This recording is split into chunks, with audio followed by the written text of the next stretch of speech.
भारत तो mutual add से भी आगे की बात करता है, परस्पर पूरकता से आगे की बात भारत ने सदियों से की। इसलिए भारत सदा सर्वदा संपन्न रहा और केवल अंतिम व्यक्ति की बात नहीं की, भारत ने प्रत्येक स्तर के व्यक्ति की बात की। सर्वे भवन्तु सुखिनः हमारा मंत्र है।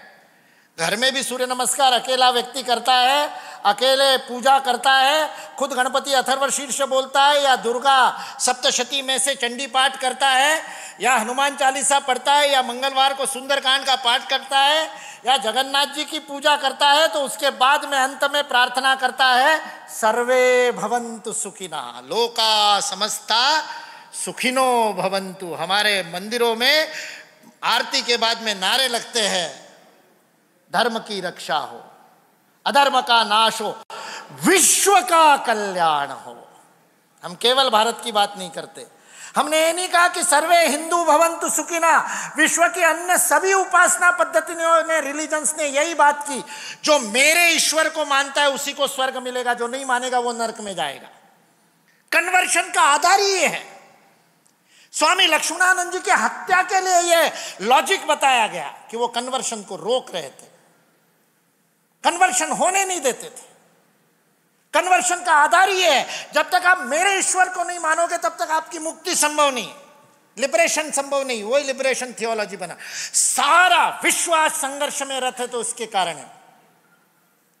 4 दिन पहले हमारे पूरब में थाईलैंड, शाम देश पुराना, जो भारत का अंग था, अखंड भारत का, और जो हमारा कंबुज प्रदेश, भारत के एक बहुत बड़े व्यापारी जो सारे विश्व में और टेक्सटाइल का व्यापार करते थे, उनका पानी का जहाज एक दिन खराब हो गया, एक द्वीप के पास खराब हुआ, और बताया गया कि इस द्वीप के ऊपर रहने वाले लोग जो है वो बड़े असुरक्षा की भावना से रहते हैं। वहां मातृसत्ताक पद्धति है, वहां की रानी और उनकी महिलाओं की सेना जहर बुझे तीरों से आने वाले आगंतुकों का स्वागत करते। कंबू को कहा कि आप यहां मत जाइए।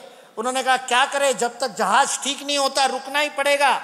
हाथ में सफेद वस्त्र का थान लेकर के कंबू उतर गए और बिल्कुल प्रेम के साथ आनंद का संदेश अपने मुख पर लिए चल पड़े आगे, निर्द्वंद, बिना किसी भय के, निर्भय होकर के। और वो रानी ने देखा, जो जहर बुझे तीर लेकर के स्वागत के लिए तैयार थी, उन्होंने देखा ये कुछ अलग है। कपड़ा उन्होंने जीवन में पहली बार देखा था, वस्त्र पहनना जानते नहीं थे, विवस्त्र थे।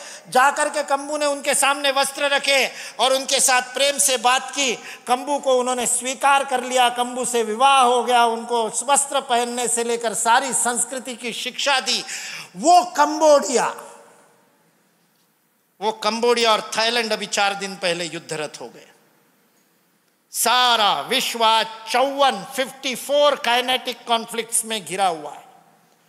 विश्व में 54 स्थानों पर मिसाइल चल रहे हैं, विश्व में 54 स्थानों पर ड्रोन से आक्रमण हो रहा है, विश्व के 54 स्थानों पर बंदूकें और तोपें चल रही हैं। सैनिक भी मर रहे और सामान्य नागरिक भी मर रहे। सारा विश्व यदि इस अशांति में है तो उसका कारण यह स्ट्रगल फॉर एग्जिस्टेंस है। इसलिए आज विश्व भारत की ओर देख रहा है, इसलिए भारत को अपना गुरु बनाना चाहता है। इसलिए विकास एकांगी नहीं हो सकता, सर्वांगीण होना चाहिए।